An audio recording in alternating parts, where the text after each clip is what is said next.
Assalamualaikum warahmatullahi wabarakatuh. Tapi pun anak-anakku sekalian, pagi ini Ibu akan memberikan materi ekonomi tentang KD 3.4, yaitu pasar dalam perekonomian. Sebelum Ibu menyampaikan materi, Ibu ingin menanyakan kabar kalian pagi ini. Apakah di pagi hari ini kalian semua sudah pada sholat duha? Apakah kalian sudah sarapan pagi dan membereskan tempat tidur masing-masing? Ya, kalau sudah, dengarkan materi yang akan Ibu sampaikan. Kita sampai pada KD 3.4 tentang pasar dalam perekonomian.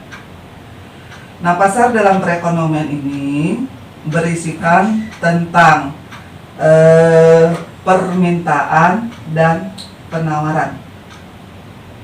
Tentunya kata-kata permintaan dan penawaran itu sudah tidak asing lagi di pendengaran kalian.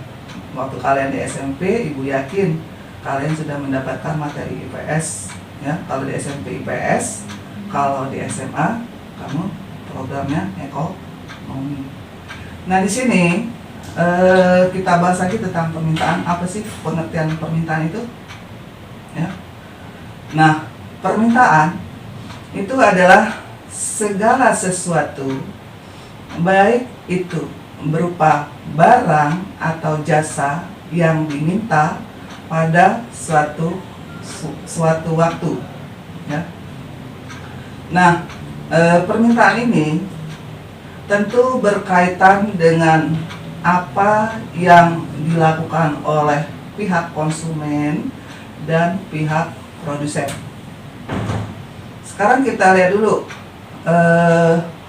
pembagian dari permintaan, bahwa permintaan itu dapat dibagi menjadi 3 bagian, ya. Permintaan absolut, kemudian permintaan potensial, kemudian permintaan efektif.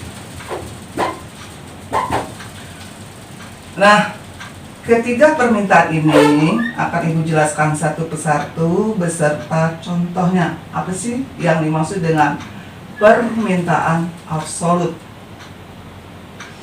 Nah, yang dimaksud permintaan absolut itu adalah permintaan yang tidak didukung daya beli, hanya sebatas angan-angan belaka.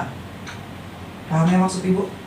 Ya, maksudnya permintaan absolut ini adalah permintaan yang tidak didukung oleh daya beli. Artinya kamu tidak memiliki uang, tetapi kamu mempunyai hayalan, angan-angan. Contoh, misalkan kamu pengen beli HP yang sekarang lagi tren di pasaran, misalkan iPhone, ya.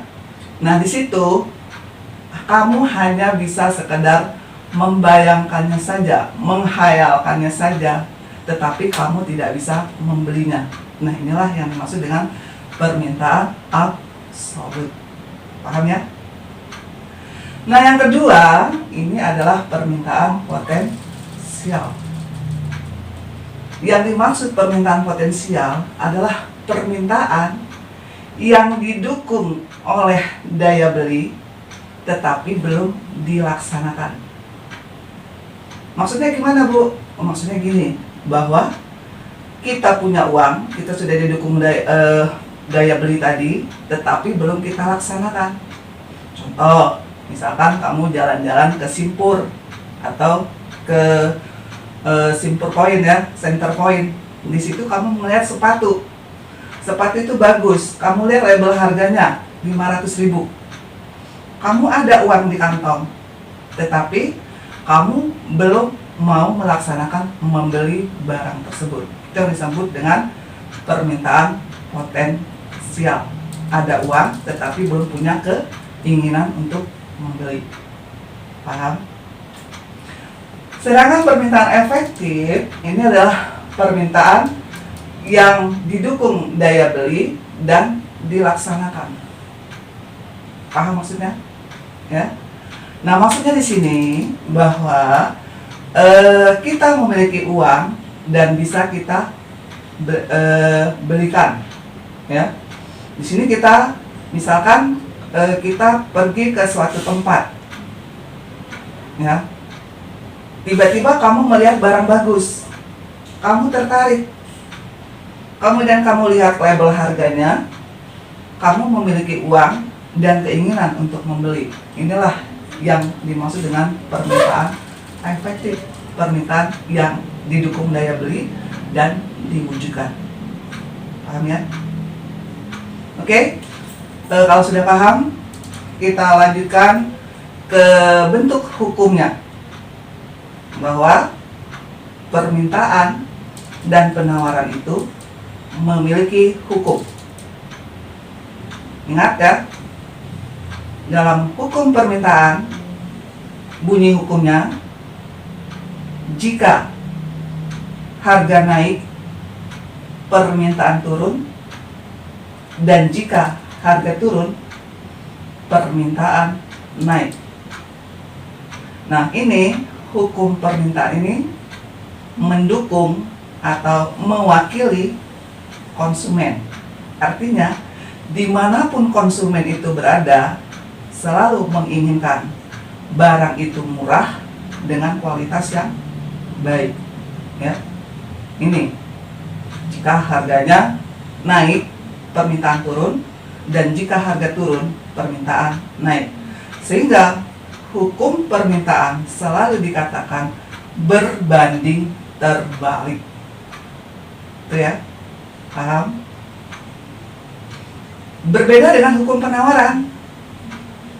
Kalau hukum penawaran berbunyi, jika harga naik, barang yang ditawarkan akan semakin bertambah. Dan sebaliknya, jika harga turun, barang yang ditawarkan akan semakin berkurang atau akan semakin menurun. Maka hukum penawaran sering dikenal hukum yang berbanding lurus. Bisa bedakan ya, antara hukum permintaan dengan hukum penawaran ya. Nah, hukum penawaran ini mewakili pihak produsen ya.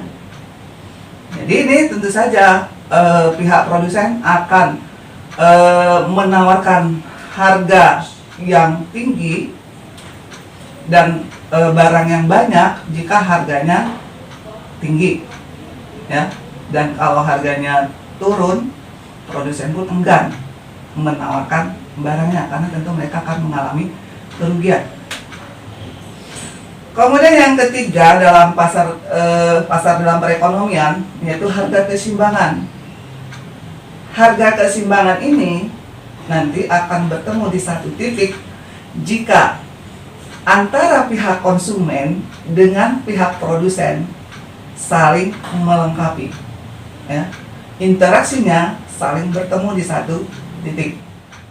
Baiklah, Ibu akan memberikan contoh perhitungan permintaan dalam bentuk kurva. Di sini jika P1 sama dengan 5 dan Q1-nya 4, kemudian jika harga diturunkan, P2-nya menjadi 3 dan Q2-nya menjadi 6, bagaimana bentuk kurva permintaannya. Nah, ini Ibu berikan contoh kurva permintaannya seperti ini, perhatikan Nak.